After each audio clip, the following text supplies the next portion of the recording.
I'm sorry. I'm calling to order the regular meeting of the San Clemente Beaches Parks and Rec Commission for Tuesday, April 9th, 2024, and we will start with a Pledge of Allegiance led by Ms. Rousseau. Please rise and place your right hand over your heart and face the flag. I pledge allegiance to the flag of the United States of America and to the republic for which it stands, one nation, under God, indivisible, with liberty and justice for all.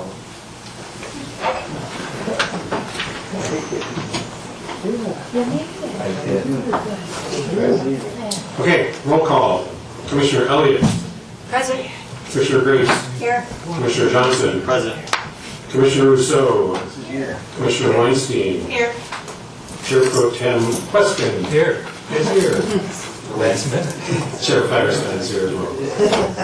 Approval of minutes. Anybody have any comments about the minutes or changes or additions? Yeah, I'd like to make an addition, Addition. an important addition, yeah, on Andy's comments on page 1. Where we're talking about railroad right-of-way. Where it says railroad right-of-way retaining wall. Very bit of information he gave us was that the right-of-way is 50 feet on either side of the center line of the track. It's kind of an important item to keep track of. I'll move to approve the minutes as amended by Chair Pro Tem Questley. I'll second. Okay, motion by Elliott, seconded by Grace. All those in favor? Aye. Opposed? Motion passes unanimously. Okay.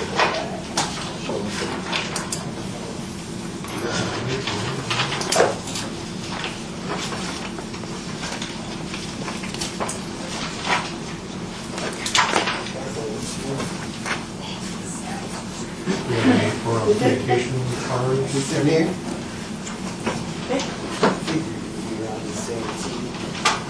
I don't think so. No, these are 6A.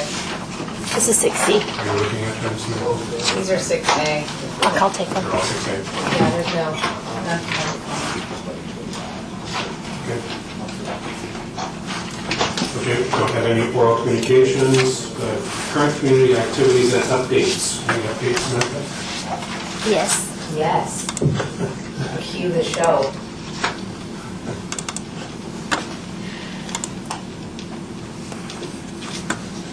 So since we last met, we hosted San Clemente Day, our annual youth fishing derby. We had just under 100 kids register and sign up for the fishing derby. It was very rainy that day, and we still had a pretty good turnout. As you can see, the sun did come out eventually. That is our favorite fish mascot for fishing derby. And it's just a great opportunity to get some of our local youth involved in fishing off of our pier. And then we also hosted a very rainy event for Sensational Springtacular. We quickly pivoted, moved away from the meadows and moved into the aquatic center where we hosted really just a free event for the community. And we actually saw almost 500 people come through the aquatic center, which is a very big number. But the bunny was there taking photos for free with all the kids. We handed out eggs. We had to get rid of 10,000 eggs, so we sent home lots of eggs to the masses. We also auctioned off or did an opportunity drawing for some giant squishmallows. If you have kids or grandkids, you know that those are all the rage. And then we had a bunch of Easter baskets or spring baskets that we also gave away. So that was coupled with the the Splashtacular, which was also canceled because of the rain. But we were able to incorporate some of the cookie decorating and activities that were scheduled for that event as well.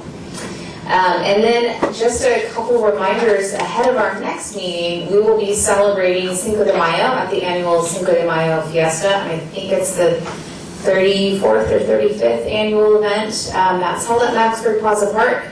It's a really fantastic event where we have A great entertainment lineup. We have Ballet Folklorico performs, there's mariachis, there's just this incredible culture that comes out, and we celebrate that. We also will have children's activities, and local nonprofits will be setting up booths. And then the beer garden will be sponsored by the Friends of the San Clemente Beaches Parks and Recreation Foundation this year as well. And then we've got Memorial Day observance is May 27th. That's the city's annual observance event located at the community center from 11 to 12. It's a very somber event, brings about 300 people or so to the community center, and all members are welcome. It's a free event. Right now we are seeking names of veterans or service members who've died in the past year. We like to recognize all of our community members who served in the military at this event as well over the past year, anybody who passed away during that time frame. We're also looking to connect with our local civic organizations for florals and wreath donations. If you've attended the Memorial Day observance event, we have a very moving component that's at the end of the event where we lay floral wreaths on the lawn. And we look for civic organizations to donate those. So that kind of sums up coming up in May. We also have, on Memorial Day, we have a Memorial Day event at Parks Simplify as well. And that's hosted in partnership with the Heritage of San Clemente Foundation, and that's at 2 o'clock. Thank you, Samantha. We have no old business tonight, so we will start with new business. Item 6A, art on public property review, San Clemente Lifeguard Sculpture. Samantha. Okay, good evening, Commissioners. I'm Samantha Wiley, Beaches Parks and Recreation Director. Before you tonight is an exciting project that the San Clemente Lifeguard and Junior Lifeguard Foundation has been working on for well over a year in concept. This is a public art installation. The public art policy that the city has requires public art to come before the Beaches Parks and Recreation Commission as long as it lives within public space, and this does. For background on public art process, Parks and Rec Commission is one stop. This also goes to the Design Review Subcommittee, which is a subcommittee of the Planning Commission. This project will also make its way in front of the newly formed Arts and Culture Committee as well, before it finally makes its last stop to the City Council. So tonight, the ask from the Commission is to review the project, look at it in concept, look at the location, and give feedback to the foundation who's here this evening. And they've prepared a slideshow that they can kind of take you through a tour of what this sculpture is commemorating and the purpose of it and the proposed locations. There is a site map and the attachments that gives some additional detail on the different proposal, the 3 locations that the foundation has proposed, as well as a 4th alternate to consider as well, and that is attachment 2 of your packet. I'm happy to take any questions if there are any, but I know Mr. Holsizer is queued up to jump in and give a full report as well in presentation. Any questions before we hear that presentation? Okay. Oh, is that right here? I don't know if these are in the order that you guys want to go to, and it doesn't matter now, so who's first? Greg will go first. So because Greg is the applicant, he's going to go through his whole presentation. He might take a couple more than 3 minutes, which is okay. We want to make sure that he gets through the whole project from start to finish, so you guys hopefully have questions answered. And then I know there's a couple other folks who would like to speak as well on the item, and that they will be under 3 minutes. Okay. Yeah, you can pull the hook out if I go too long. I'll move quickly through the presentation. And first, let me start by saying how much we appreciate being able to be here tonight to talk to you about this, what is certainly be a very iconic community amenity. We're referring to it as a sculpture, but more often a cultural touchstone, because we believe it's going to be someplace where not only San Clementines are going to go and enjoy celebrating the contributions of the city's commitment to lifeguarding over the past 90 plus years, but it's going to be a great place for even people from out of town to gather. So I'll start by saying also that Samantha has been an incredible help. I know you know how good she is, but for the past year we've been working with her and other city staff to decide how we want to do this. Let me just say tonight with me I have our vice. I have the privilege of being the president of the San Clemente Lifeguard and Junior Guard Foundation. I have with me tonight Larry Moore, who's our vice president, and I have Bill Leinbrook, who's our sculptor, and also Rick Delante, who probably needs some introduction. I refer to him as my artistic spirit guide, since I have no artistic bones in my body. Do I have control of the slides, or Nope. do you? I do. Okay, next one, please. So I'll just start by telling you just a little bit about our foundation, because you may not know about us, and then we'll get right into an overview of the proposed sculpture. So we are a 501c3 nonprofit corporation, and we're dedicated to enhancing the well-being and safety of really anybody who visits our beaches, whether they be a San Clementian or someone outside. And we do that in a number of different ways. Debbie, next slide, please. So one way we do that is we support our lifeguards, and a number of us on the board are former ocean lifeguards with the city, and we love our lifeguards. More than 2.5 million people visit our beaches every summer. They perform about 2,000 rescues a year, and so that means that that in the 90-plus years that the lifeguard department has been in operation, we perform more than 110,000 rescues. That's 110,000 people that go home safely at night that maybe would not have otherwise. And so what we do for the lifeguards is we buy them equipment and supplies that they can't get in the city budget. So you can see a drone here, you can see a low light telescope, and if you ever go down to lifeguard headquarters, you'll see these 3 monitors there that they can watch what's happening up and down the beach. So we also provide scholarships for some lifeguards that want to become emergency medical technicians or law enforcement, reserve law enforcement officers. Next slide, please. And then I got to say, we love our junior lifeguards. Every year more than 900 kids go through the city's junior lifeguard program, and they are trained in ocean safety, and there are times when they actually make rescues. So they are another arm of the life-saving group for the city. And what we do for them is we provide scholarships. On the top left of that slide, you'll see a check that we write to the city every year for scholarships for junior guards that can't otherwise afford the program. And like we do with the lifeguards, we also provide them with the equipment and supplies that they can't otherwise get in the budget. So you see the platform and things like that there. And we also provide field trips, which is the upper right-hand corner, for the captains and cadets to go visit. In this case, it was Catalina, to see how LA County lifeguards and paramedics do their job. Next slide, please, Debbie. We also do educational events. Part of our mission is to do educational events, and so every summer we do at least one what we call role model events, where we bring people in from the community, sometimes outside, who are role models for our junior lifeguards in the community. And we normally get between 200 and 400 people at these events, and you can see how we set this up. We have what we call in front, we call it the Grom pit. We put the kids down in front. We tell our speakers, talk to the kids, pretend the parents aren't here. So last year, for example, we had Luke Shepardson, who was a North Shore of Hawaii lifeguard, who won the most prestigious big wave contest in the world in Hawaii, called the Adiac Invitational. He won that contest, but the backstory is he's a lifeguard, and he talked his boss into giving him breaks that day, and he surfed his heats during his break. He wins the contest, goes back up in the lifeguard tower, finishes his shift. So I said, we have to have him come. So we had him come, and then we also have a winner of that same event here in San Clemente named Greg Long. So we were fortunate to have both Greg and Luke to be a role model for our kids. And so we're working on our role model event for this summer. And then next slide, please, Debbie. Then we also do a lot of other public outreach too. For example, if you look at the San Clemente Journal, Don Kindred is great. He lets us have an article called West of the Tracks in there. And we've done probably, 7 now, Larry? 6 or 7? About 2 years. About what happens west of the tracks in terms of lifeguarding, rescues, things like that. And you might have noticed the banners that are down by the pier about rip currents and how dangerous they are and how to save yourself.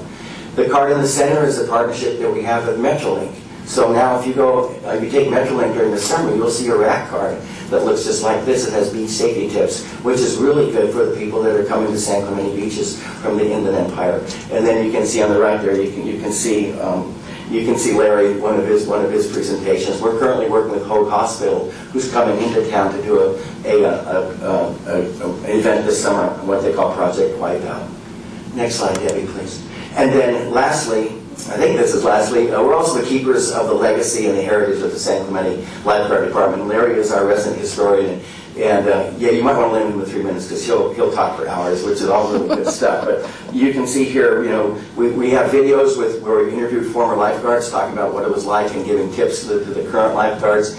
Anything that has to do with our history, you can find that on our website and our social media pages. It's really, well, I'm prejudiced, but it's fascinating stuff.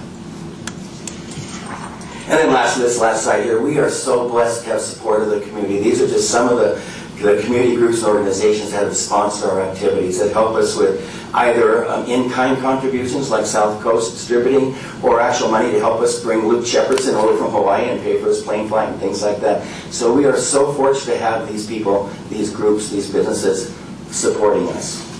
So now I'm going to move real quickly then and talk about our proposed sculpture project. So if you go to the next slide, please, Debbie.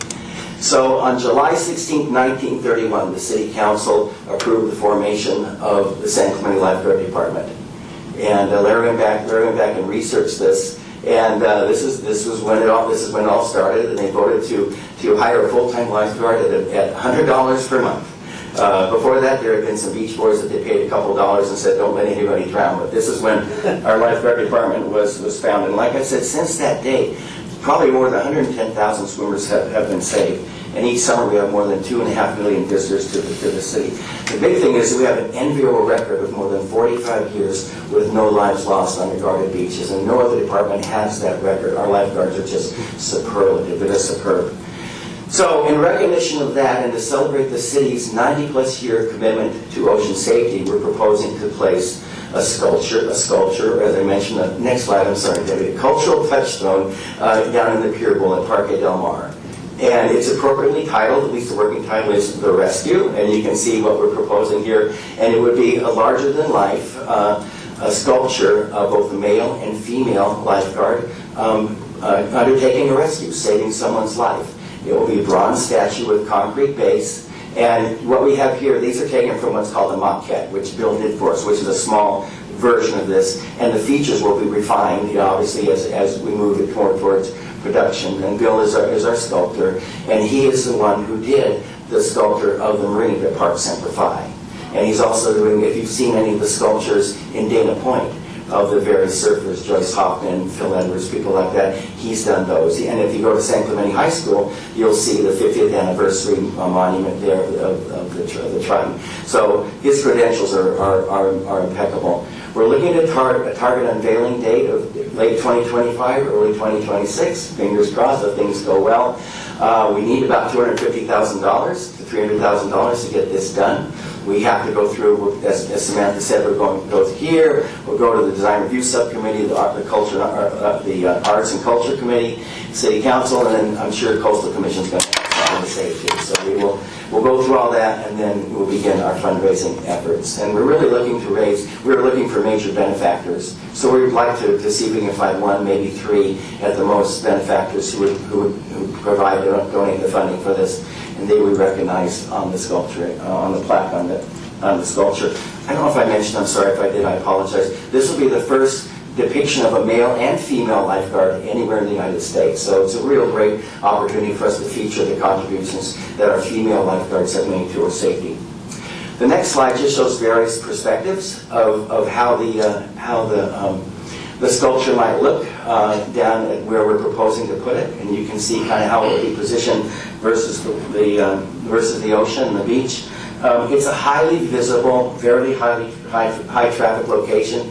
We think it's absolutely perfect. There's certainly going to be a lot of selfies taken at this sculpture, you can guarantee it. And the reason it's facing the way it is because a lifeguard never turns his or her back on the water. So they would be facing out the water as though the woman and the male lifeguard were actually going on a rescue.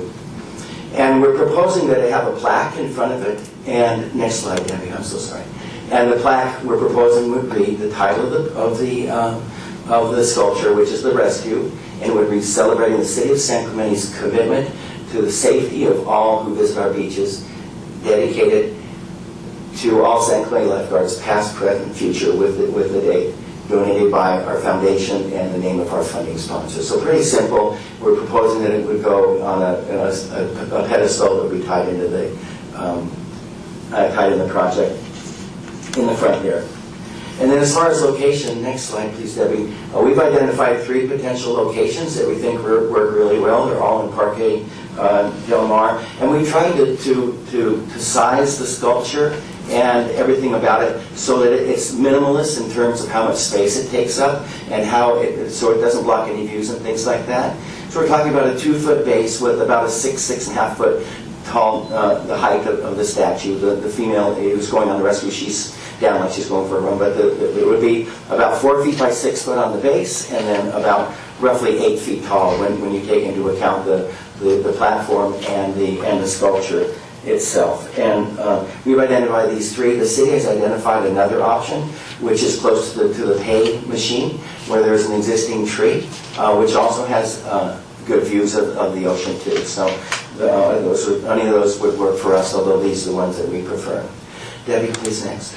And then I just wanted to share with you some of the, if you hadn't seen them, some of the example of Bill's work. It's amazing stuff, the level of detail, it's just fantastic. So you can see the Park Semper Fi, and then the 3 other sculptures are from the Dana Point installation. And then just to show you that we're not alone, next slide please. These are other installations of somewhat similar, although I think ours is going to be much, much cooler. But and then at the beaches, so on the left there you see this is the Ben Carlson statue or sculpture. Ben died tragically performing his lifeguarding duties in Newport Beach about 6-8 years ago. And in the center we have Tim Kelly. At the bottom there, he's a lifeguard from former lifeguard from Hermosa Beach. Above that in the center is a sculpture that's for the Catalina Classic, which is a 32-mile paddleboard race they do every year from Catalina to Manhattan Beach Pier. And then the one on the right is a sculpture of a lifeguard down in Ocean Beach, California. So I'll just close here by saying, in the last year we've met with community groups and community leaders, in service clubs, and we've received great feedback from them. In fact, they helped us improve the sculpture. This isn't first design, but they really helped us improve that.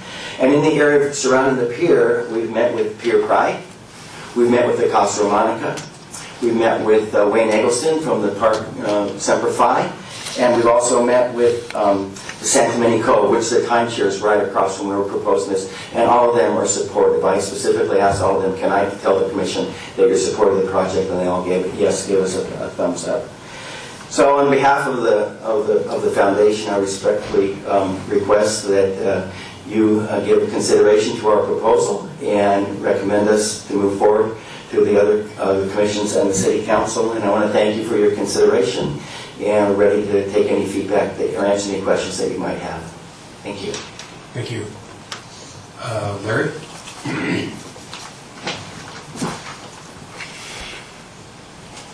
I see you getting ready to hit the 3 minutes. Oh, yeah. She enjoys this way too much. Big crowd. Well done, Jim.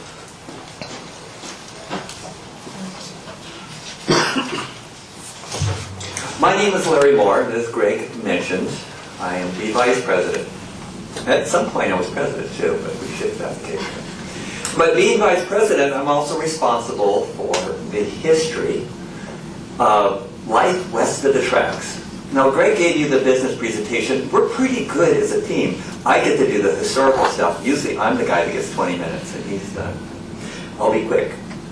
What you didn't see in those slides was from that very same council meeting in 1931, Santa Fe Railroad had come to a meeting such as this, and they were mentioning that they were dropping off thousands, not hundreds, thousands, they called them campers, at the Pier Bowl, and that we, as a city, needed to deal with that. That's what triggered that particular. The city didn't create a lifeguard service just out of thin air. We are an absolute remarkable place with a remarkable history, and every day, past, present, and future, just continues. And that's what this, again, 2 minutes left, is going to talk about. In the late 30s, there is a particular rescue that is done by a gentleman named Don Dybel. You may have heard him before. He was the patriarch of our town. His wife is the girl he rescued. That would be Lois. That was the beginning of the Historical Society here on the beach, west of the tracks. In the mid-50s, we have pictures on our website of the Severson family. They're lifeguards here. His statue is in Dana Point. It's really well done. Thank you. But they're a San Clemente family. As was Bruce Brown. He was a lifeguard here too. You saw his statue from Dana Point. And currently, as of right now, in the World Surf League Championships, 3 of the top 10, these are all the surfers in the world, are from San Clemente. Half of the Olympic surf team is from San Clemente. Our high school surf team could probably take on any college team in the world. And I was going to go, what else could you add to this? And so I'm walking out the door, and this comes in the magazine today. This is Surfer's Journal. Remember I mentioned Severson? And it goes through here, and there's a girl, Karina Rizonko. I played volleyball with her mom. She grew up right at the top of the Lost Wind Steps. Greg Rizonko and I lived together in the Pier Bowl. She's featured in this. This wasn't planned to this. Yesterday, in the Wall Street Journal, page 3, talks about the surfliner that passes through San Clemente. And it is San Clemente that is called out. And probably the world's most popular, I don't even call it newspaper, publication when it comes to business. We live in an absolutely remarkable place because of what has happened west of the tracks. And this is what this cultural touchstone is celebrating. 4, 3, 2. Thank you very much. Very impressive. Okay, that's all the speaker cards I have. Any comments or proposals from commissioners? Yes. Hi, Greg. I have a question. Is there a possibility, typically when these, I'm very supportive of this whole operation, the whole idea, but typically these sorts of things, and maybe it's from being in the city of Los Angeles too long and growing up in the city of Chicago, usually there's a plaque that shows who was on the city council, who was the director of community services, and who was the captain of the lifeguards. Maybe not that front statement plaque, but maybe someplace, around in the back or on the side, and so forth. And so it gives it a historical placement, like a stakeholder, right? Yeah. We would certainly be open to that feedback, absolutely, yeah. We'll get a donor. We were, that's okay. Yeah, we were led, we were told to be kind of minimalist, but yeah, We have we'd a certainly be open. committee for that, by the way, we'll take care of it. And I also had a question. Where was the other location you mentioned that there's a tree somewhere now that you can put it? Yeah, do we have that one, that slide? It's in your packet. It's the last page, It's the and I last think page. that's a checkered flag location, Sid? Yes. Yeah. It's the Yes. fourth location, right? There's 3. It's the fourth location, yeah, yeah. Which is right by The the, top 3 are where the benches are, if you will. it's all grass, and then there's a bench here, and one of them, there's a bench there that we propose to relocate. And then the fourth location is right by the pay machine. There's a tree, a small tree in a planter right by. All right, so just a little further back. A little bit further back, yeah. Okay. Further back, yeah. I had a question very similar to that.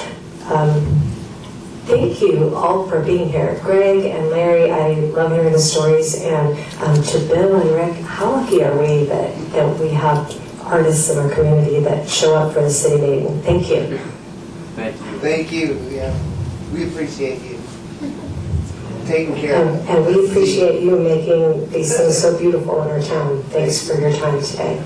My question is for Greg, and do you have a preference out of the 3 locations? I think the 4th location is the city's choice. Is that right, Samantha?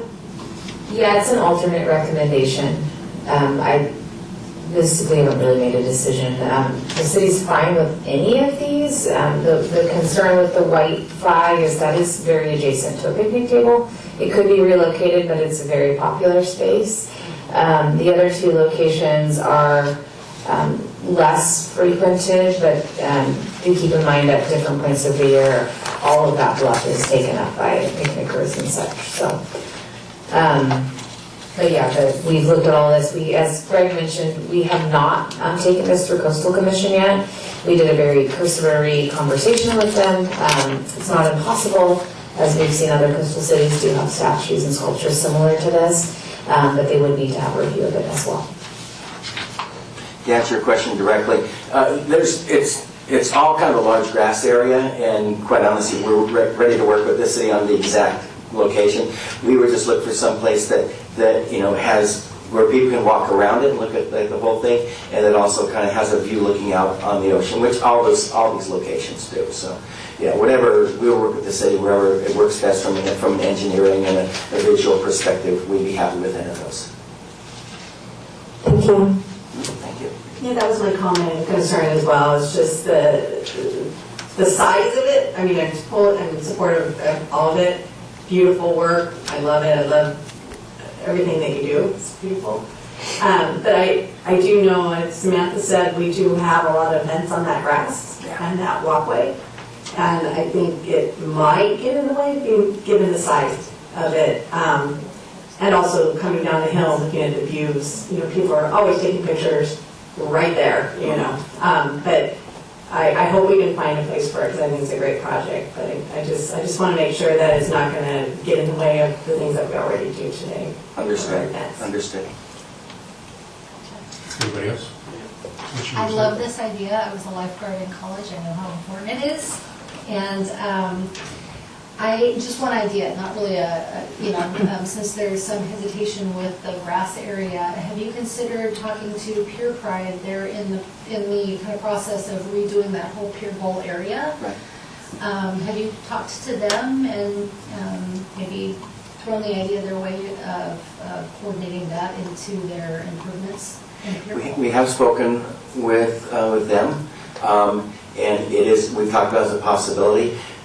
We don't know what their timeline is, quite honestly, and so our preference would be to move forward now. And if it ultimately ends up fitting into their plans in a way that works for the city, instead of there's probably some way that we could relocate and do it at that point in time. But our goal would be to try and have it, like I said, up, and so that the community can enjoy it by late 2025 or early 2026. Yeah, and I really appreciate too, you want to be able to see the sculpture from all the way around. You don't want it stuck next to a tree where you can't see all the work that you've done from behind, or people trying to take pictures. So, I mean, if I were to have a preference, it would be probably the location that was further down on the grass, not by the tree where we couldn't see it. But yeah, I think it's important that we appreciate the whole work, because there's going to be a lot of work put into it, and that people can walk around, take pictures, like you said. I have a question. And that's what I was thinking, down where the bird sanctuary sign is, kind of the eye catcher and entrance, how Pure Pride was going to redo that area when they made that presentation to us, a little bit lower. Commissioner Bliska? Yeah, I always defer to the artist or the architect, and I have a question to the artist. Without putting you on the spot, which location do you think is best served as a location for your work? Just in terms of its concept and... Is that picture going? Can you put the With the three locations? Yeah. As far as the fourth one that came up last, there's several obstructions there. Like there are palm trees and that tree that we spoke about, and the pay booth, and and it's kind of a cramped little corner. So that wouldn't be the one I would choose. I don't see it. That one? For sure. Okay. My favorite is the one closest to us in that picture, on that corner. And that'll take up a space about as wide as these chairs. About that. It's like what they're standing on or jumping off of that platform is a simulation of like the deck of a guard tower, and it's about, what we say, 3 foot by 5 foot maybe. So that's the whole footprint. And about 2 feet off the ground, right? Yeah, and when you get up to this height, it's really only his head that's like above 7 feet, and then her head will be maybe 7 feet high. But it's just two people, you know, as far as a visual Okay, blocking. Photo. Anything else? thank you. So photo ops, you know, people are going to come and take pictures of this, obviously. So they would stand on the ocean side of the work? And Yeah, they shoot would, that. and that's why that spot where I mentioned, the one closest to us, is better because they can get around in front of it Then shoot and back. take a picture of it like that. So we can't put like those little stick things up, Wait, you know? okay. Did you guys- We did do a little work with what they call the story pole. Yeah. You couldn't see any, I mean, I can try and dig them out of my camera, but Okay, you couldn't Commissioner see. Johnson has the floor right now. Great. So thank you very much, Greg. Thank you to you and the foundation. I think it's a very important organization for the community. And as a previous junior guard, I know the importance. Thank you. Yes. I was a cadet. There you go. But anyways, so thank you very much. This is prime real estate. I totally support the project and the idea. It's just my concern, it's prime real estate. And we heard from the gentleman about how everything happens west of the tracks. Is there potentially more room or a better location that's west on the tracks, kind of, you know, where the lifeguards stay per se? Have you guys looked into that at all? We had discussions around that, and one of the kind of the guiding principles, we wanted as many people to be able to see it, interact with it as possible. And so, since that is really kind of at least one of the major thoroughfares down the pier, that's why we selected these locations. And as it exists today, we weren't able to identify any spot like, you know, actually on the pier, and where the lifeguard headquarters is there. That's prime real estate too, in terms of sand erosion and things like that. So it didn't seem to us that that was a good place to put it. That's why we chose to put it up in the park here. Thank you. Anybody else, thoughts, any other comments? Just a couple of things. For me, I'm a little also concerned about protecting the views from all the way, all around there. I really like kind of the expanse of Parque Del Mar from south of the pier all the way to the north, and just when you come down Del Mar, that's kind of what you see, that whole green belt there. And this wouldn't block all of that much of it, but I mean, it would be kind of something in the middle of that. I'm also kind of concerned about the platform, and this is an area that gets a lot of traffic several times a year, 4th of July, beach concert nights, those kind of times. And I'm wondering about what kids will do around that platform, jump on and off of it. And if I'm assuming this is the kind of thing that could take a little bit of roughhousing if people try to do something, and there are a lot of people there. So I am concerned about that and what that could do. But I really like the idea, and I think it would be kind of an iconic thing for San Clemente to put something like this in tribute to lifeguards. So I'm very supportive. I am kind of concerned about the location.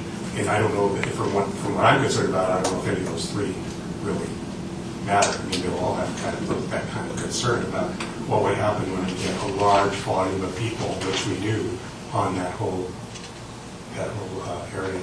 Mr. Chairman? Yes. I'm a big fan of temporary fencing. Temporary fencing? No. Not permanent fencing on the 4th of July, on the days when there's a big crowd and we may have people who are less than responsible. You basically send a message, you know, stay off of the sculpture and stay off of the pedestal. That only works for people that obey the signs. There's no sign. There's no sign. Well, It fencing. would just be a fence. It would be electrified with some barbed wire on it. May I address that? Yes. Well, Sure. yes. Okay. Because I know the structural stability of those things, it's strong. It's pretty strong. They can hang on it, and it'll be pinned, epoxied into a concrete pedestal. And I kind of foresee it being a interactive thing somewhat. If a kid climbs up there, nobody's going to really care, I don't think. And the platform that they're standing on will kind of double as a bench, you know, in a kind of a, at the time of I forget what you said. Do you have a shows that are put on there or something, or watching fireworks, you know, they sit there, sit on it, and, And it will be built to support that, that's what I was. oh yeah, it's Okay. super strong. All right. Thank you. Okay, at this point, do we have any motions, any ideas of what we want to do? Well, I move the staff report with one slight amendment to this one, nothing to do with this particular application. But since we're going to coastal, would it make sense to also select the other alternative sites for some future statuary? In other words, you have to go back to coastal all the time for every individual thing. We're in a situation where we're doing some statuary, it's beautiful, it's fantastic. And we've got two other locations which we may like or we may not like, but the point of the matter is we should include those with a future designation as a potential place for additional statuary. And then we, But I don't think we can predict the future, so I think we just make the motion for this statute and wait till the next statute comes. but I'm talking about the site for any statute. In other words, I'm not talking about a particular statute, I'm talking about a location. But we know that Pier Pride is going to be changing the entryway, and they might want statues. I don't think we can make that decision now. I have a question for Samantha. Are we just voting to approve the project now, or must we vote to decide the location tonight? You could do either of those. You could vote to recommend approval of the project with a location. The location would be helpful for us going forward. And again, know that this commission is one opinion in the project. But the opinion and vote by the commission will be then passed to the design review subcommittee from Planning Commission, who takes a different lens when looking at project approvals. Yes, are you supportive of the project, and do you have a location recommendation? And so is it twofold? What if we like the project, but we don't like the locations? That would be up to the commission if that's your decision as a body. Mr. Chairman, then I'll amend that motion or revise that motion to, obviously, for the thing is proposed, and I would also in my motion show a preference for the location that the artist has indicated. Which one? The yellow flag. I believe that's the white one, just to be clear on this. It's the yellow flag attachment. Yellow? Yellow. Yes. Okay, all right. Okay, thank you. Okay, do we have a second for that? I'll second. Okay. Any further discussion on the motion? Can we repeat the motion so I understand that we're approving the project and the location? So that if we vote yes, we're approving both parts versus approving the project and then approving the location. That's my understanding. Is That's that correct. what you meant? So a yes means you approve both things. Based on the artist's recommendation. Any other comments? Okay, let's vote, and we'll start down here. Commissioner Weinstein? Nay. Commissioner Rousseau? Yes. Commissioner Weston? Yes. Commissioner, I'm voting yes. Aye. Yes. Nay. I'm sorry? No. Okay. No. Oh, okay. So we have 1, 2, 3, 4 ayes and 3 nays. Weinstein, Grace, and Elliott are nays. So the motion passes. That is our recommendation as a commission. Thank you. Thank you for coming. Thank you. We'll try and do you proud. Thank you. Sure you will. Thank you. Okay, ready to move on to item 6B, consideration of establishing a partnership between the Hawaiian Surf Club and the City of San Clemente. Good evening. So this is what I would consider a routine item that's to be considered by the commission under a policy. That's the partnership policy that's included in the staff report. The Hawaiian Surf Club of San Onofre has hosted an event at the community center for several years. It's called the Polynesian Festival in Luau. Throughout its tenure at the community center, The event has evolved. They used to host an evening event inside the auditorium. Due to kind of changes in participation, they took that away, and now the event is exclusively during the day. But it is meant to celebrate Hawaiian heritage and culture within this area. Many members of their board are longtime San Clemente residents, and this has been a really important cultural activity that takes place once a year, again, at the community center. So they are seeking partnership for the waiver of facility fees. Part of their event is to utilize the community center grounds in the Ole Hansen Fireside Room at the community center. As part of our policy, we have the opportunity, the commission has the opportunity to recommend approval of fee waivers when a organization requests it, so long as they are a San Clemente serving organization. This fee waiver request has come twice previously to the commission, but again, this event has gone on for several years, if not decades. And it also has been approved by the city council. The fee waiver has in the past 2 years. So at this point, they've now applied for partnership, meeting the minimum qualifications of 2 prior fee waivers. And they are looking to solidify a partnership agreement. Now, when an organization enters into a partnership agreement, our practice is to strike an agreement, some kind of partnership agreement that also gives a term limit to it. So it won't be in perpetuity. It typically is 5 years with a couple of options to extend. But the goal is that the organization who receives the partnership will be held accountable from a financial standpoint. And they have to continue to demonstrate a need for the financial fee waiver, if you will. And that's done in the form of a form that has to be completed at the end of every event each year that gives a rundown of their financial outlook, their spreadsheet, and then where their funds were donated. And again, the funds need to go back to the San Clemente community. I did provide an additional attachment to each of the commissioners, and there are others available on the back of the counter that gives another, again, a financial spreadsheet snapshot that I forgot to include in the original report. So with that, I'm happy to take questions if there are any. Any questions?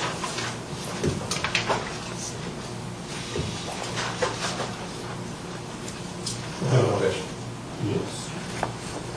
Samantha, this whole arrangement is consistent with our policy. Is it also consistent with other arrangements we've made with other organizations, so no one can come back and say we did something different? I mean, it's pretty consistent across the board, right? Yeah, this is very consistent. Actually, this is really a good step towards formalizing agreements and policies. This commission recently, I think in the last 2 years, also reviewed the San Clemente Garden Club partnership agreement, but we also have agreements with the Ocean Festival, the Friends Foundation, Pure Pride. This is a very typical and by policy review.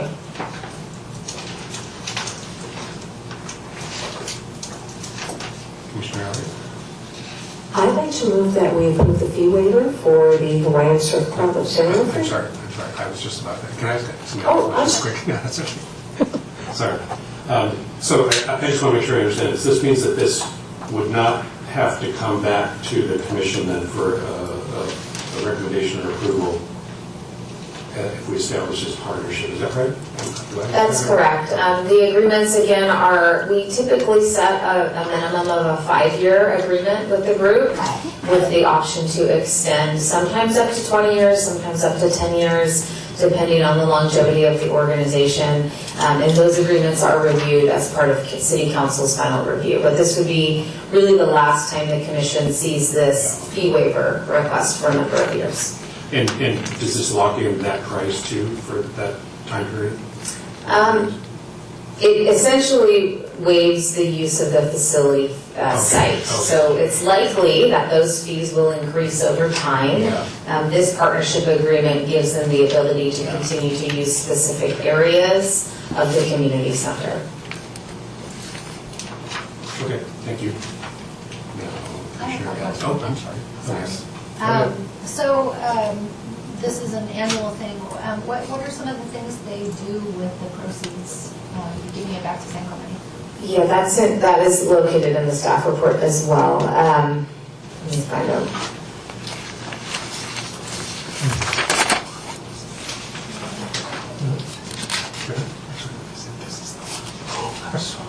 So the festival benefits the Surfing Heritage and Cultural Center, which is in San Clemente in the business park. It also supports their annual beach cleanup program. And they also support the Surfrider Foundation efforts as well.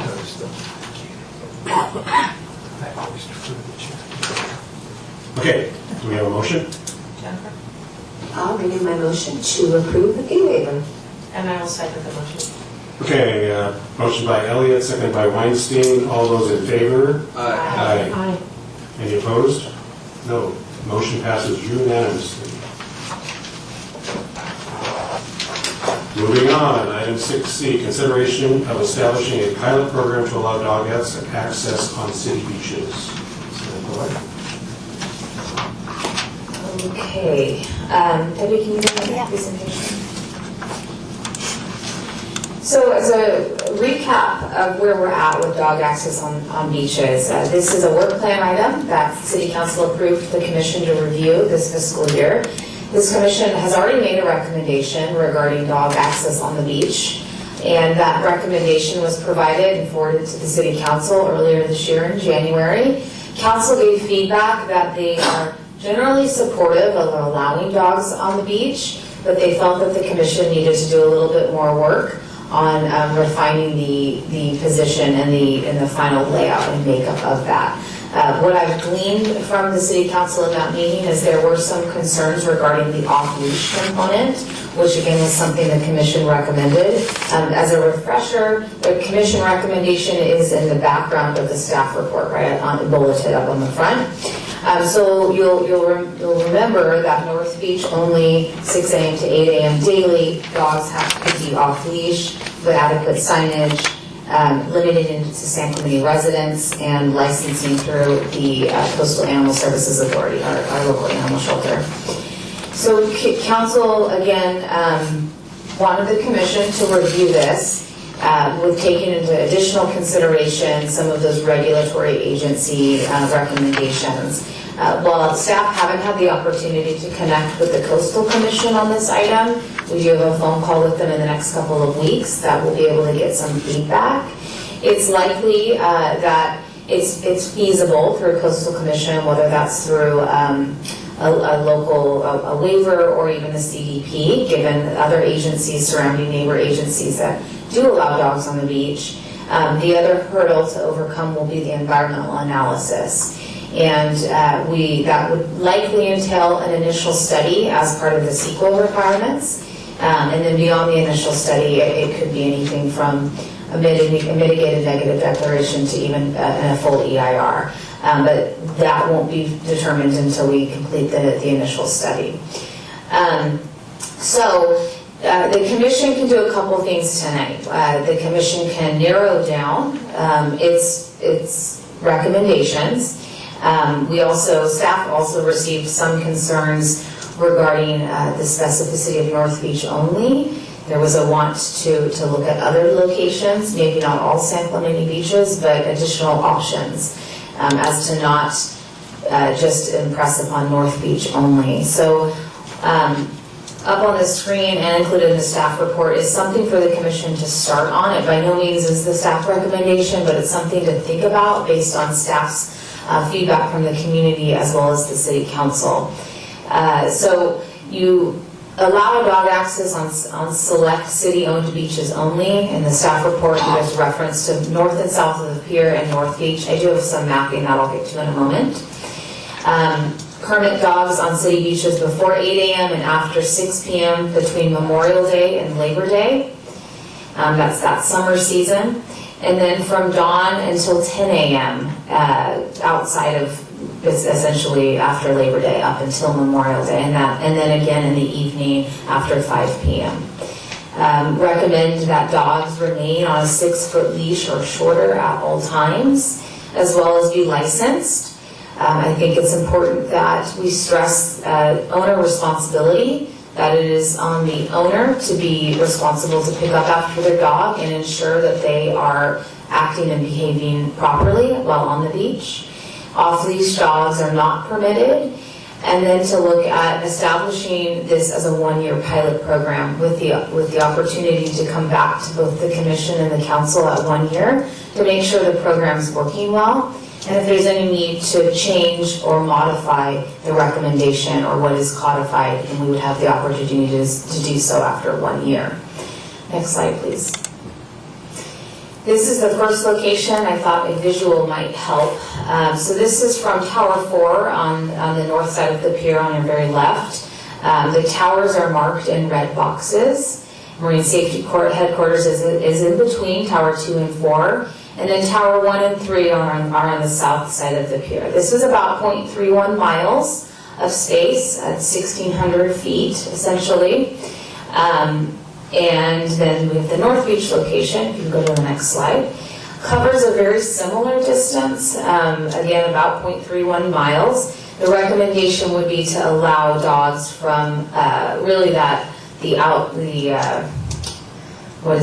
line of the mobile home park right there, Capistrano Shores, I believe it's called, all the way south to DeHay Court Beach access. So you get that expansive North Beach as well. So with that, I'm happy to take any questions if there are any, or if you need some additional guidance, I'm happy to provide that as well. Will there be poop bag stations? So we have stations already on the beach trail. We will make sure that they're at the access points if they're not already. It's going to be hard to install the waste stations on the sand and on the beach. They will get pretty beat up pretty frequently, but we'll make sure that they're more readily available in those certain areas along the coastal trail.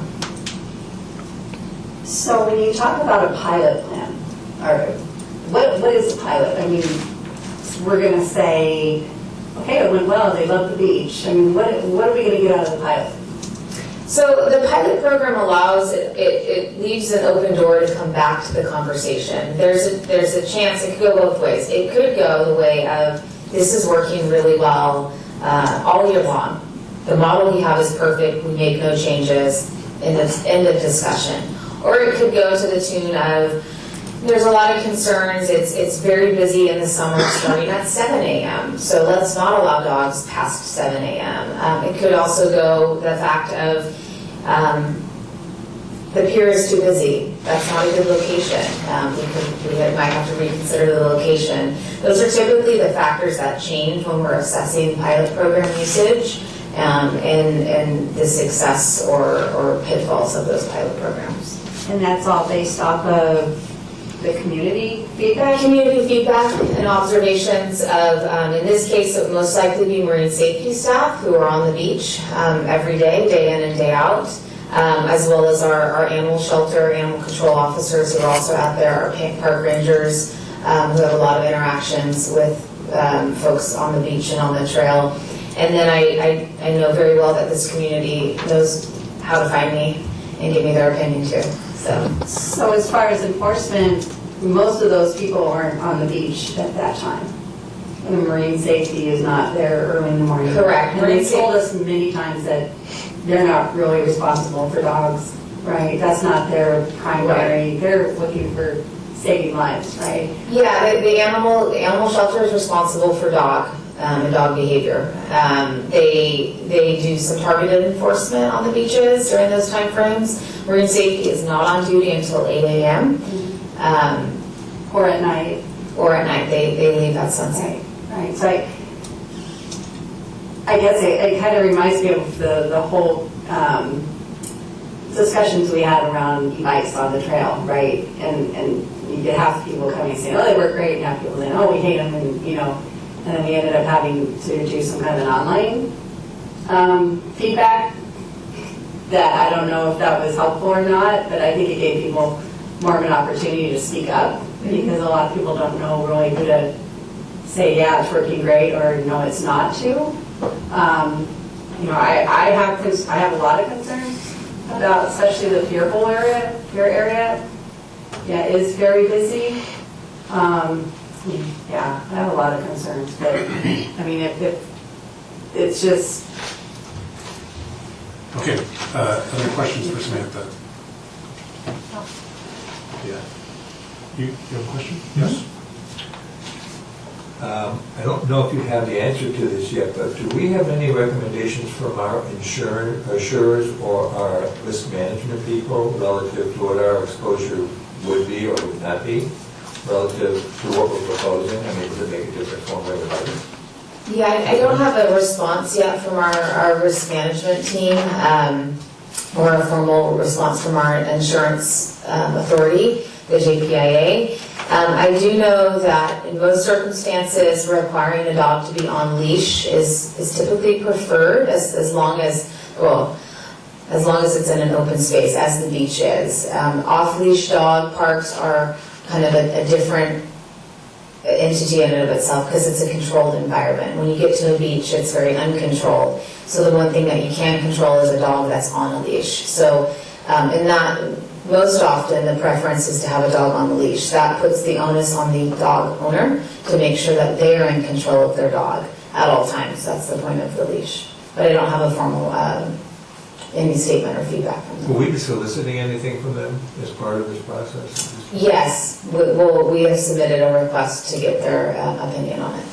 And the initial study that's required with the staff recommendation, how much? We'll look to do the initial study in-house between myself and the planning division. And then depending on the results of that initial study checklist, we'll determine the best path going forward using the city attorney's office. And if we need to bring in a consulting team, we may have to do that. So if it had required a negative deck or a mitigated negative deck, we would have to go outside with that. Can we do that internally? No. It depends on resources. You know, in the past, we've been able to manage MNDs or neg decks in-house. It just depends on staff workloads and resources. Other questions for Samantha? So one of the things that makes it exciting for a dog to be on the beach is that it can run in the water, it can chase a stick. It's not attached to a 6-foot leash, right? So my fear is that that leash rule probably will not be followed. There are always individuals who choose to not obey the law or the rules of play. And we see that even today. We don't allow dogs on the beach, and we still see dogs on the beach. But They are back citing to the them. insurance kind Yeah. of question because it is a liability. Okay, I have a question about the location. So could we go to the next slide? I think, or maybe it's the previous slide where it shows the pier. The dogs want to swim. So I'm trying to figure out how far south we're going in there. 4 to 3? Huh? 4 to 3? 4 to 3, so that's right before the Trafalgar Yeah, I Bridge. see that. I'm sorry, yeah. It's right before the Trafalgar Canyon Bridge, Oh, it is? Okay. yes. Okay, yeah, all right.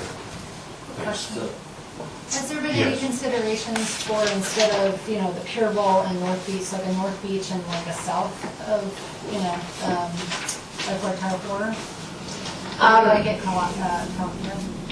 So Calavia is a state beach. Our city beaches end at Lost Winds, just south of the volleyball courts. These were considered because of their accessibility. So if you imagine, if I have my dog on the beach and I need to get off the beach, there are easy access points out, just like whether that's DA Court or North Beach, I can easily access the trail again. That's why these locations were considered. Same thing at 4, just east of that tower is the Coeur d'Alene access point that then can take you down to Linda Lane on the beach trail. So if we're going to allow dogs in certain areas, we want to make sure that there's an easy up and out over to the coastal trail where they can continue south or north without being on the beach as well. You certainly could look at more southern locations. They do, you know, the next location that's accessible would be T Street with the bridge, and then you can get down into Riviera, which is also state beach. So you'd have to enter the beach and then go north potentially as well. Okay, if we're done with questions for Samantha, we have one speaker card, and it is Stephanie Curry.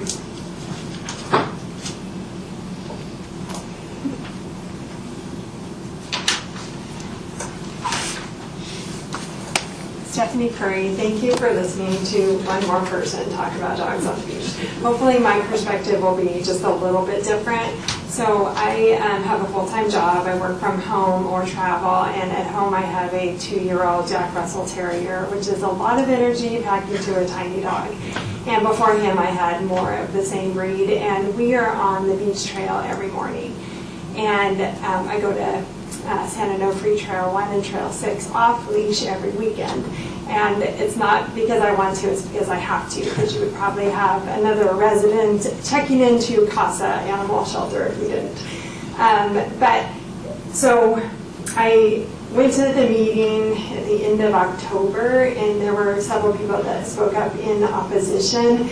And I realized that night that they don't really know what the trail and the beach look like from 7 to 9 a.m., the proposed hours, or 6 to 8 a.m. So one day in November, I took some pictures of what I see every morning. And I sent it out to some of you, maybe not all of you, but I have 6 copies here if I can pass them out.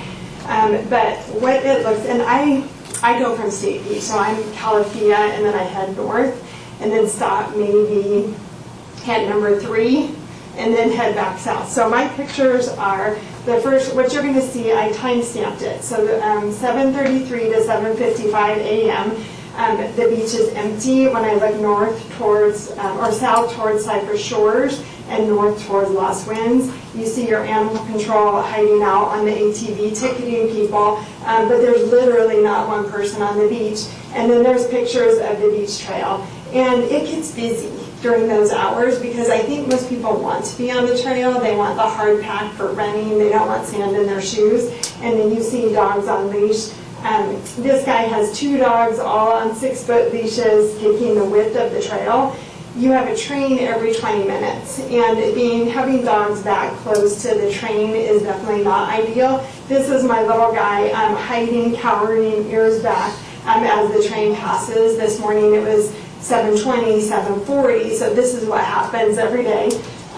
Then there's a couple of narrow spots. So you have a bridge. This is him. He is turned sideways, and he's pretty much the width of the bridge. San Clemente High School cross-country track team, the championship team, they come pounding by. Double-wide strollers, joggers, with a dog going by. It's narrow and a lot going on. Meanwhile, the entire beach is empty. So I am a proponent of on leash is fine with me. I'll take anything that I can get. I understand liability and all the different concerns, but 6-foot leash down by the water, a couple hours in the morning. We're responsible. We pick up after them. Thank you very much, Stephanie. Sure. Do you want these? Can you? Sure. Yeah. Okay, there's 6 of them. Oh, and the other thing is sunset is like, 6 to 7 won't work. Thank you. Thanks. Okay, comments, thoughts, ideas? Jennifer? Comments. Thank you for your comments, Stephanie. I have a concern about the pier area, like Sherry shared. I love dogs, but people first. And this pier area, this entire map right here, this is our most populated part of the pier. And if we're talking about doing this in the sunset hours, we've got hundreds of families in the sand using the beach during that time in the summer, and quite a lot of people even in non-summer.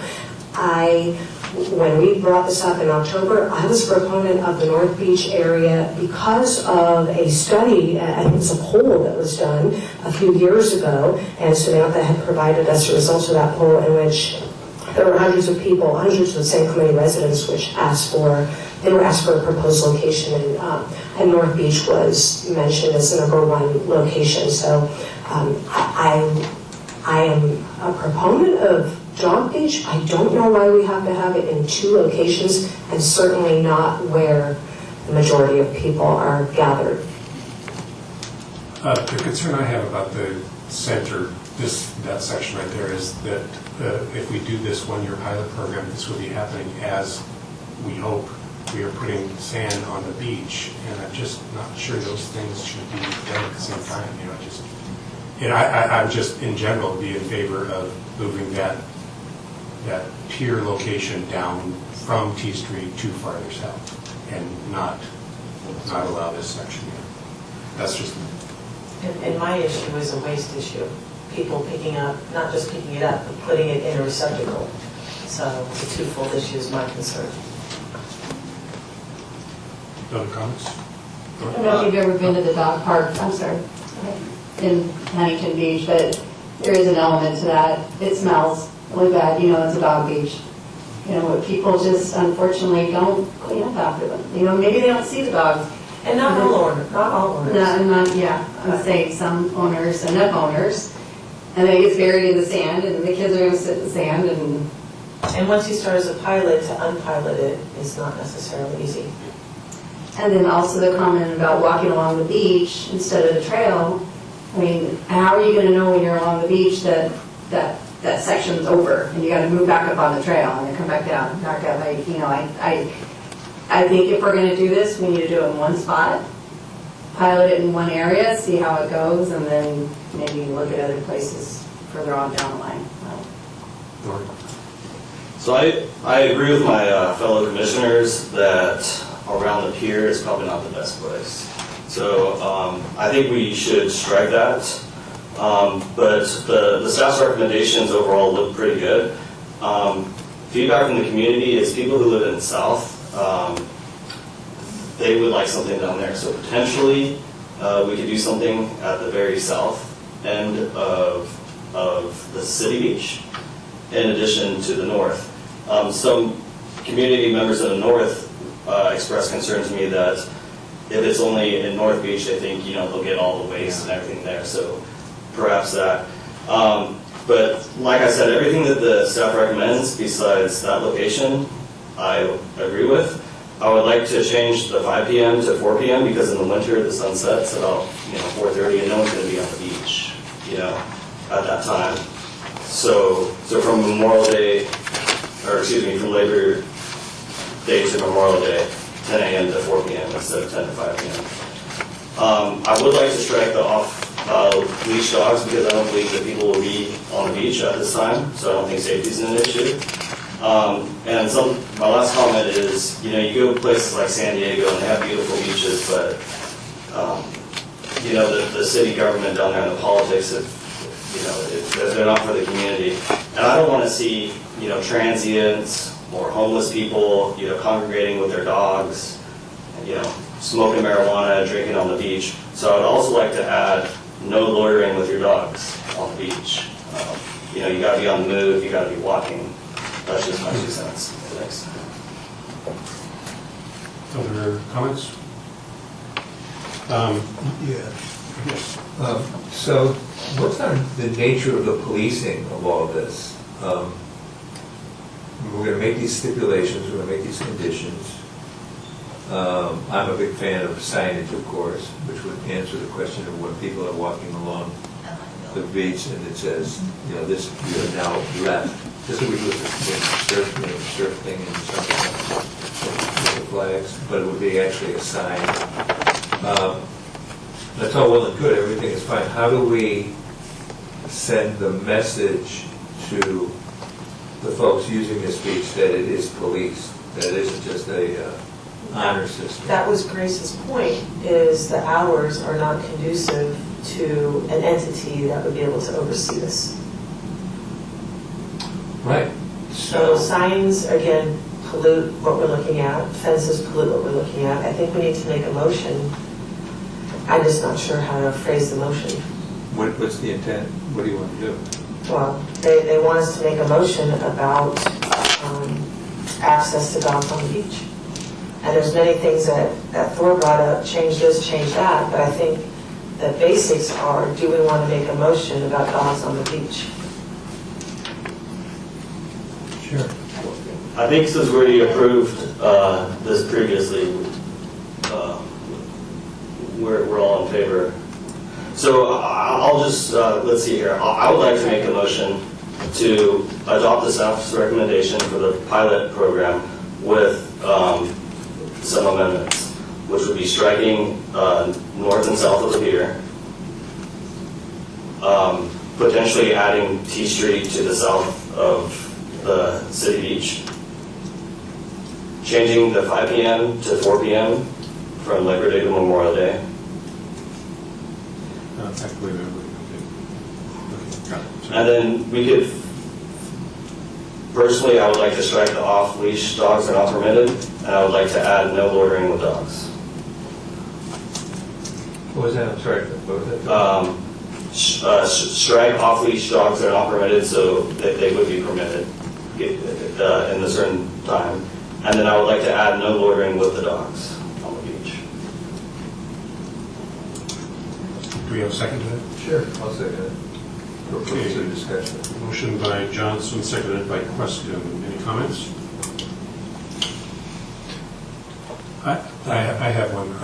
I'm concerned about on-leash, off-leash too, and I would vote for on-leash. That is the way we operate in all of our parks when we are in open spaces, and I think it would make more sense, it's more justifiable to say this is another open space where... But you just motioned it that way, so we need to take the vote. Well, you the way the asked for a motion friendly is. amendment. This is Designated discussion. dog parks. We're talking are about off-leash. discussion now, and I'm discussing. I believe most of our dog parks that are contained open areas are off-leash. Right. I wasn't referring to the dog parks, I was referring to parks, where we can have dogs on leashes. It seems like the beach is a very similar environment where people are walking around, interacting with each other, or not. And that's just my opinion. I can make one comment about the time. Laguna Beach does 9 a.m. and 6 p.m. I think 4 p.m. is a little early. I think people are still. So that's in the winter, though. Do we have winter in San Diego? Well, because the sun sets at 4:30. What is that? Yeah, because the sun sets at 4:30 in the winter. So. Well, you're stipulating all of these other, Mr. Chairman, all of these other cities stipulate calendar enforcement. In other words, from Labor Day to Memorial Day. So just to add a seasonal hourly thing would not be that difficult, right? Because it would say from Labor Day to Memorial Day, it's X, and from Memorial Day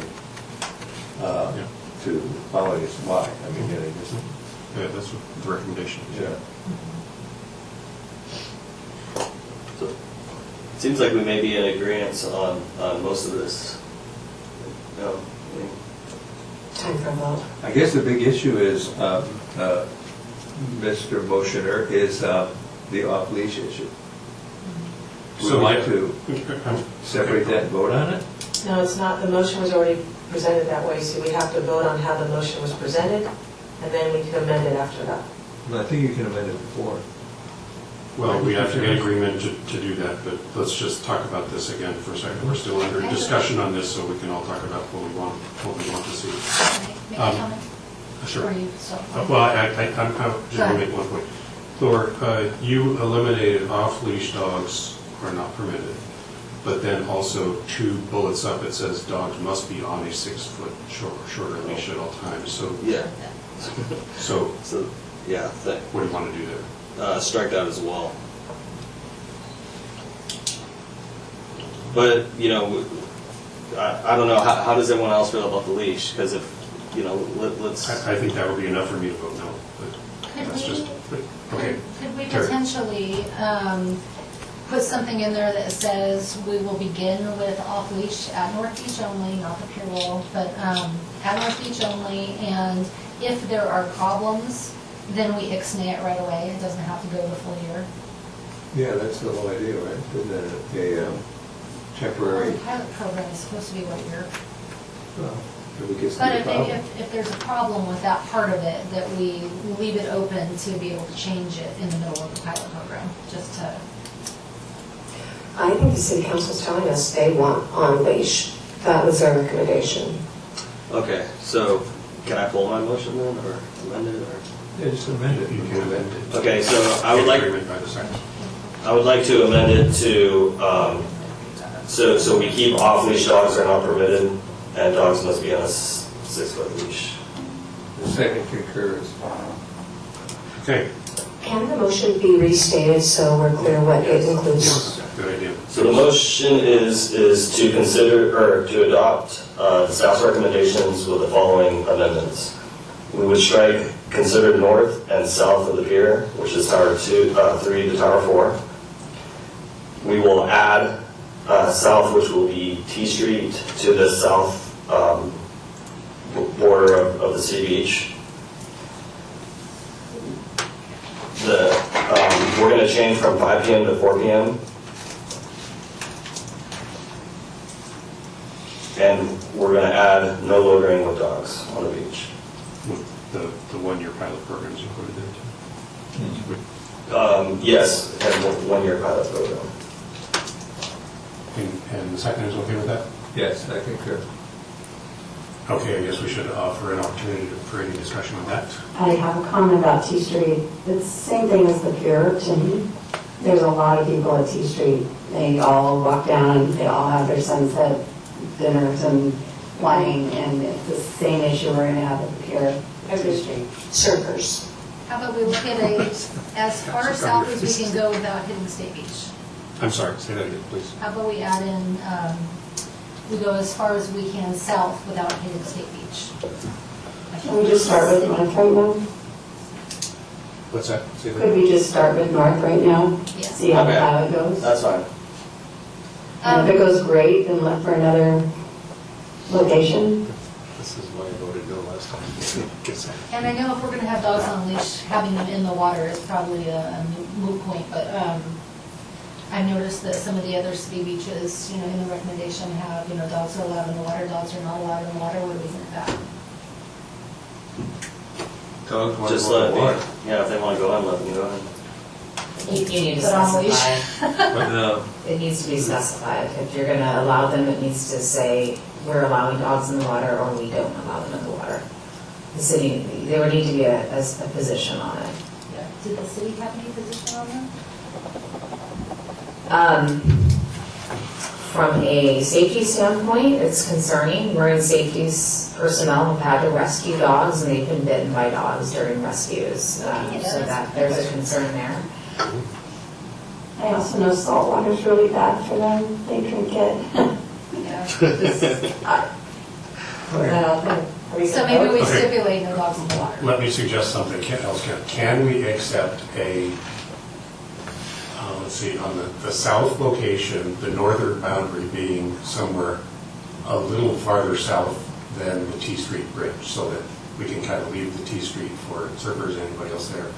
And I'm trying to think of a good spot to start it again. I know that the beach trail crosses back over. I don't know if that's enough of a marker to. I think that would be a good location. If I can help you out, Yeah. Chair, Thank you. I think what you're thinking of is what we've referred to as South T Street, which is Tower 7. There's restrooms. That's the portion of the beach trail right before the Acme crossing. That takes you on the other side of the tracks. If you go from Tower 7 to Tower 9, Tower 9 is the tower directly north of the volleyball courts at Lost Winds. That's about 0.3 miles from Tower 7 to Tower 9. That is mostly a surfing area only, so you don't get a lot of families and swimmers down in that space. I like those, your boundaries. Okay. And you're willing to accept that as part of your motion? Yes. And, likewise, okay. okay. Do we want to try to restate this again?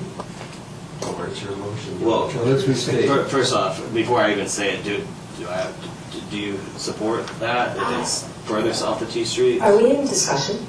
Yes, we're still. Is discussion We okay? have a motion on the floor. There is a motion on the floor. I wanted to add to the discussion that when we're doing a pilot program, I'm a big proponent of keeping it small. Like a pilot program should be a small area in which we experiment to see if the dog owners can clean up after themselves before we spread waste across San Clemente beaches. In some of our areas where we actually have good sand, that would be a shame. So I'm a proponent of keeping it in the North Beach area and really limiting the hours to see if this is going to work. And with the pilot program, does that mean signage put all over the place as well, that it's only from here to here? Yeah, you have to. Sure, yeah, we have to let them know where the dogs are allowed, the signage. So disrupt views and signage as well then? Say that again, yes. disrupt the views of the beach with signage as well. Well, where are you thinking we're gonna put the signage? Well, if you have it at North Beach, you can put it at the beginning of the trail or something access where point. there's already signage, right? There's a big, huge rule thing there, you know, I mean, you add it to that. Alcohol and all that kind of stuff. But then again, if you go south of T Street, you're gonna have to put some signs there where we don't have signs. You So know, again, those that read the signs or obey the signs are only Right, those from they're the almost a moot point. Well, you can enforce the sign. That's what it is. Again, we have an issue with personnel, the hours don't work. It doesn't make any difference. If you have a sign that says you can't do something, someone can't say, oh, I didn't know. The ignorance of the law is no defense. So if there's a sign, they choose to read it or not read it, all you have to do, anybody has to do it, or an enforcement person says, there's a sign, tells you what to do it. That's it.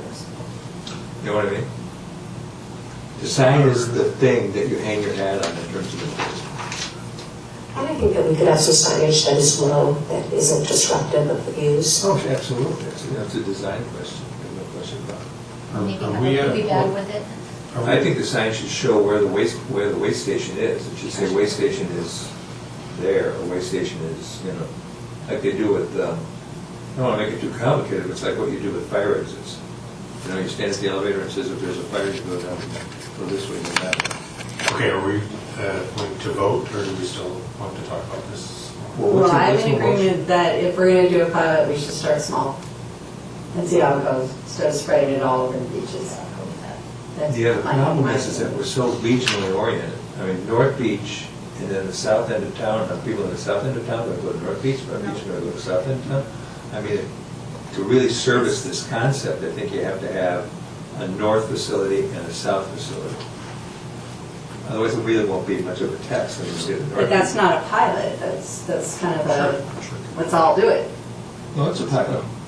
It even gives you a chance to see what the usage is going to be. You know, maybe nobody goes. I actually think you'd get better results, because I think, I mean, the beaches are different between what the areas we're talking about in North Beach and South Beach, and I don't know that the people are different, the people who show up in North Beach and South Beach, maybe they are, but it would give you actually more information work for me.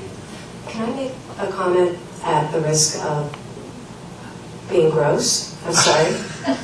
I'm sorry. Why not? This is important. If we're discussing having dogs in the south end of town where our sand is good, have you seen dogs? I used to live in Huntington Beach City, near Dog Beach there, and when dogs drink salt water, it doesn't take long for it to go through their bodies. And it is quite a mess that is kind of difficult for an owner to even try to clean up. I apologize for this visual, but I'm concerned about that. Well, then what would be the solution there? No dogs on the beach? No dogs in the water. Well, dogs and water at the beach are kind of concurrent. I still think we need to take a vote on the motion. Yeah, let's do that. What's the motion? What's the motion again, Mr. Chairman? Do you want to try to state it, Nor? Yes. The motion is to accept staff's recommendation with the following amendments. Striking consider north and south pier tower 3 to tower 4, and adding from the south T Street, so not the bridge, but south, I think we identified that location, to the city line on the beach, the city beach, south. We're going to change from 5 p.m. to 4 p.m. And we're going to add no loitering with dogs on the beach and a 1-year pilot program. I don't think it was city line. That's a long ways. Not the city-owned beach. Excuse But that's me. all the way down to the Riviera from T Street. No, it's just south of the Lost Lost Winds.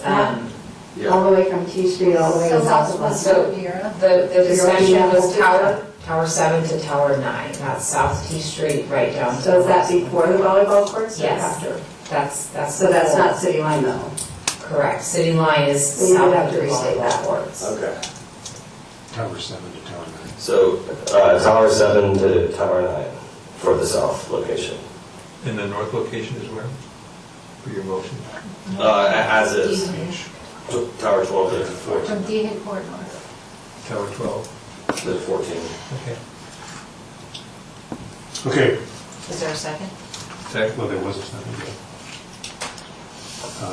Okay, we're ready to vote. Commissioner Weinstein, Right. Commissioner Russo, Yes. Commissioner Preston. Yes. I'm a yes. Yes.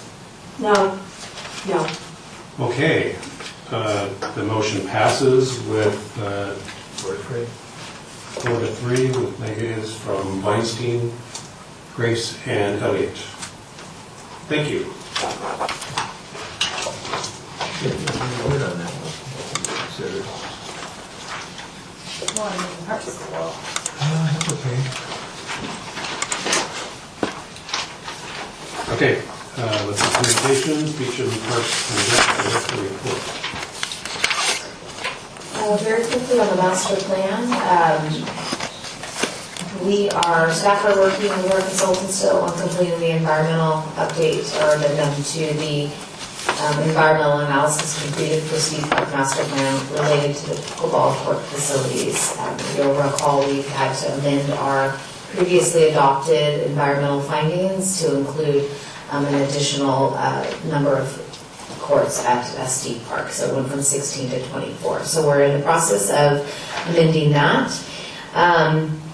Also at Steve Park, the staff is bringing forward to council next week an item related to pickleball fees, usage fees on pickleball courts.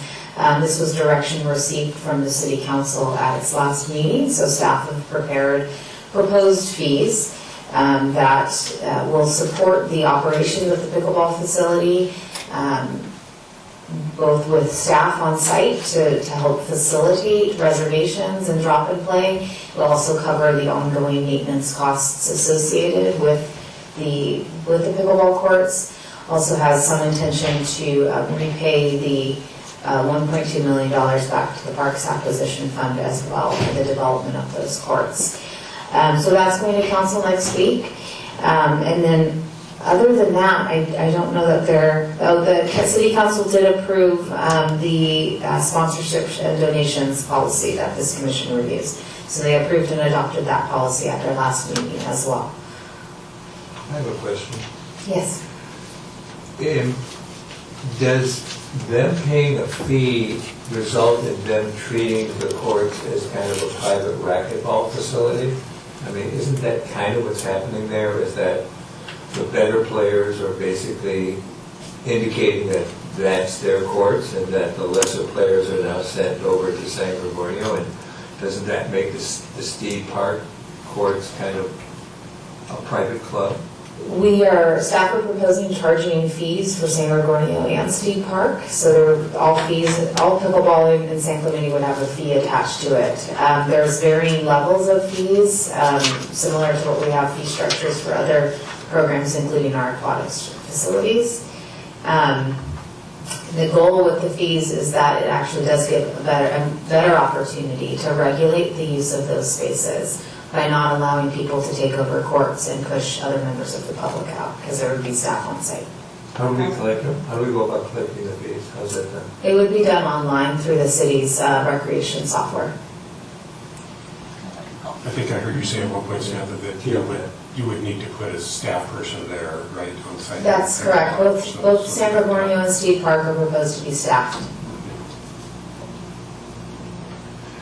I have a question regarding the master plan. Okay. And then we're wrestling with this master plan and trying to drive a square peg in a round hole. And I know we've had this discussion before, but isn't it the time to basically really update the entire master plan? I mean, even like the priority list in the master plan is upside down from 5 years ago. And I mean, I'm not sure how the original consultant put this whole thing together, but it sounded like they were influenced by whoever showed up at the public hearing, as opposed to making legitimate future considerations for, for the recreational requirements of the city in 5 years or 7 years, or in this case, 6 years. So I guess the question is Don't we think we should really look at the master plan and kind of turn it up big time? So that's not on the commission's work plan, and there's no funding to address a master plan update again. From the previous 5 park update, 4 have not been adopted. They were reviewed by the commission a number of years ago, but they're at a standstill right now because we don't have environmental findings to proceed forward. Steep Park was prioritized out of all 5 of those, so that one is done. If and when the opportunity arises to complete the environmental for those 4 other sites, the commission would certainly relook at those plans, and we would want to make sure that it still aligns with the community needs. Now, keep in mind that when a master plan's done, we do them to last 10 to 15 years. So those means, even if we did data from 5 years ago, it still should be somewhat relevant today. But we could go through that process if we get the funding to complete them. That's fine. In your professional opinion, do you think it's still relevant? I think it is, yes. Can I ask, are you talking about the overall master plan from, I think it was 2018, or are you talking about some of the individual master plans that we've worked on over the years? Well, they're 2 separate documents. One of them is a master plan, which is the 2018, which sort of sets the tone for all of the parks in the city. And then we have 2 specific plans that were adopted but haven't been implemented. One is for San Gregorio, which has the dog park and this and that and everything else, and then the other one is San Luis Rey. I think those are the 2 specific plans that were passed through. In most cases, as far as I can tell, and maybe Samantha can clarify this, they're kind of dead in the water. Those specific plans really been adopted, but they're not going anywhere at this point. Well, I don't know if that means they're dead. I mean, a master plan is intended to be a long-term statement of what you want to do, maybe affected by funding or any other things when you get around to doing it, but well, I don't think that means that they're dead in the water at all. Well, they may be dead in the water because their content doesn't seem to be getting any resonance with the city council. Well, I don't want to get into too much discussion here, but I can say that this commission just reviewed dog parks in 2 of those parks. So by way of that, the commission will be looking at those master plans to amend them to include dog parks. So I mean specific plans. Correct. Okay. All right. Thank you, Samantha. Moving on to item 8A, subcommittee reports. First one is funding and sponsorship committee. Let me take a stab at that and see if Commissioner Sonia Johnson have anything to add. We met since our last meeting here, and much of the discussion was regarding what we could focus on in terms of collecting or possibly approaching people with or businesses requesting funds. And I think the thing that we want to focus on is perhaps like playgrounds for now, because there's always a need to update our playgrounds. And rather than focusing on the really big thing like a pickleball complex, maybe that's something that we should focus on, that would be a smaller dollar amount anyway, and something we could actually get some success on. So. And we do have another meeting coming up later this month as well. So any other comments from Terry and Thor? Yeah, well, and really considering that, Friends of San Clemente is the 501c3 that works with Beaches, Parks, and Rec, to be able to, not funnel, but to put some of those, donations and sponsorships and things into. Okay. Let's see. Agenda items? No, not yet. Beautify San Clemente Subcommittee. Okay, yes. So we met on March 1st with Commissioners Grace and Weinstein and myself. And we discussed items including budget and financing, potential partner community-based organizations and individuals, potential projects, including volunteer cleanups, planting greenery, murals, and Tree City. And we each agreed to focus on a specific item. So I'm focusing on identifying locations to plant greenery, such as trees or plants. Commissioner Grace is identifying locations for a community cleanup. And Commissioner Weinstein is looking into the Tree City application renewal and policy. And if you'd like to add anything to that. I'd add that I passed our information on to Mayor Pro Tem Mark Egmeyer and to Councilmember Chris Duncan. And if we could just make a note, on Saturday, April 27th is Arbor Day from 9 to 12 at Jim Johnson Park. Great, thank you. Thank you. We are at 8B, items from commissioners, Pure Pride Foundation. Let me just give a little bit on that. We had a meeting last night. One of the projects they are looking at, it's a kind of a big project over a multi-year period, is, which we talked about before and had a presentation here, was what they were calling the Avenida Victoria project, which is kind of reimagining that area that's right off of Avenida Victoria before you go to the underpass, and perhaps making that a big plaza. Right now it's a sidewalk and then a planting area with some trees that get in the way of the view from the street out to the pier. And they had an original proposal for that. They brought it here. They also brought it to the design review subcommittee of the planning commission, and they didn't get a real positive response there, so they brought it back to the Pure Pride board to say, what do you want to do? And there were a couple of other options that are kind of still on the table now. One is to try to move forward with the full plan, the full plaza area, and the other one is to cut that back a little bit, expand the sidewalk that's there now, but don't take away all of the planting area that would be there before you get down the steps. So, and that has not been decided yet, what Pure Pride kind of wants to come forward with. So a couple other things for everybody's knowledge about Pure Pride. They have their events between now and the end of the year. Let me just run through those real quick. Yacht Rock is May 16th. The tickets are on sale for that right now. If anybody would like to do that, that is a fun event. Sunset Dinner, September 12th, and then the Holy Hansa Beach Club sponsor recognition event on October 17th. I think that's it. Next up is Commissioner Queskin with Public Affairs. Yes, well, our legislator just went back into session, and most of the legislation that has been proposed so far is still in committee. So until it comes out of committee, because a lot of proposed legislation dies in committee, then we'll have a better handle on what we might be interested in. I haven't contacted our county supervisor, but I will see if there's anything going on at the county level. Generally speaking, we're in close communication with them. Samantha is with Harbor Parks and Beaches, the County of Orange, so that's usually nothing earth-shaking that we would miss. I'm planning on going up to Sacramento, because I find it to be a lot of fun. I guess it's perverted that way. In a couple, 2-3 weeks. I'm in contact with Bates's office.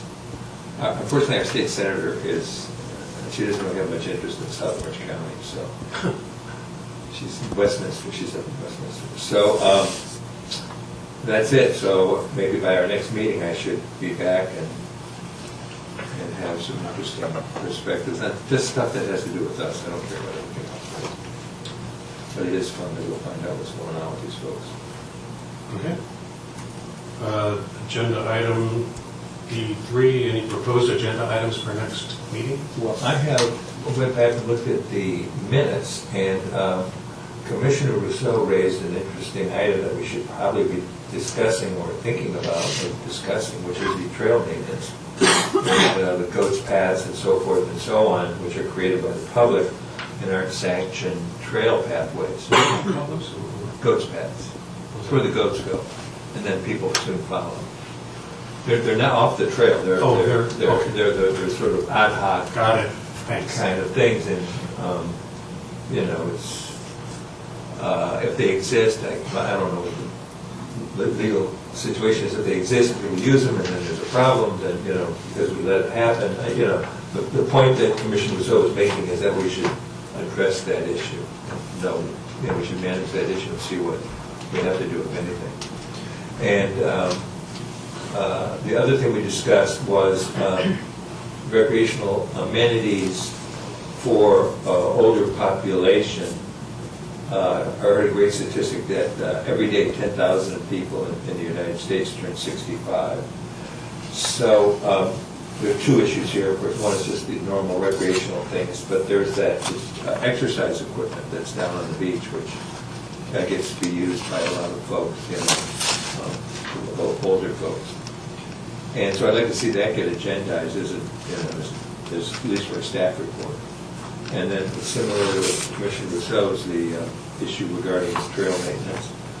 And finally, I was called to my attention by my infamous constituents in youth sports that the San Gregorio facility, the big field, and the big field at baseball, and the big field at Hermosa have been declared by all my characters as unplayable because of the infield grass is now above the infield skin. And so there's a potential for people to, when they're playing the games, to trip or the ball to hit the grass and to come up. It's kind of a maintenance issue more than it is anything else. So I would like to have an agenda item, just a general discussion of our whole field maintenance situation, just to take a look and kind of just give it, put our eyeballs on it for a minute. So those three things: trail maintenance, senior citizen recreational amenities, specifically the beach exercise equipment, which is very specific, and just general maintenance of the fields. And just get a staff report. I mean, we're not. But let me suggest something that of those three things, the one that I think is in our work plan is something related to exercise equipment on the beach trail. I don't see. I mean, maybe next time we should think about see if some folks want to work on a subcommittee just to focus on that, since it is in our work plan. Sure, that's something we could do. Do we budget anything for that? Well, I believe Parks Maintenance has budgeted, or beach maintenance actually, Public Works has some funding for that replacement, the exercise equipment. Yeah. Okay. I think it's about a $50,000 buy at the end of the day. I don't know what we can do about trail maintenance of it, but Well, we just take a look, right? I mean, I guess. put it on the agenda and let's just have a conversation too. Well, You agree? No, it's your item. I don't remember it. Well, you can set the agenda later. These are the Yeah. suggestions. yeah. I think it's in the minutes. I think it's in the minutes last meeting. Very specifically, that's what I brought it up. Okay, thank you. Any other agenda items? Just before we get an adjournment motion, I have a couple things to say. The city council has, I'm not sure everybody knows this, I just want to make sure everybody knows this. The city council has identified individual council members to kind of be a connection point with each of the committees and commissions, and they kind of made those assignments at their last meeting, and Chris Duncan is the one who is going to be a connection point for us. I don't know that that means he will be at any of the meetings, but he does want to kind of keep up, and I think he sees, I think if I'm right, Samantha, I think he sees his role as kind of helping to communicate back to city council the things that we are doing. So he's expecting a brief report from me in writing in the next few days about what we did here tonight, so that he can report it to the city council. So that's happening with all the commissions and committees. I'm not sure everybody knew that. The other thing I just wanted to say is we do have a round of interviews and appointments for commission members here coming up probably in the month of May, June, around there. My term expires this year, and I'm not intending to reapply. I just wanted to kind of let folks know that my wife and I have decided that it's time for us to kind of seriously think about relocating down to the Oceanside, Carlsbad area, because that's where our daughter and her family is. So that's what our intention is. I just wanted to make sure folks know that. That's it. Okay. Is comment, okay, quick comment? Yep.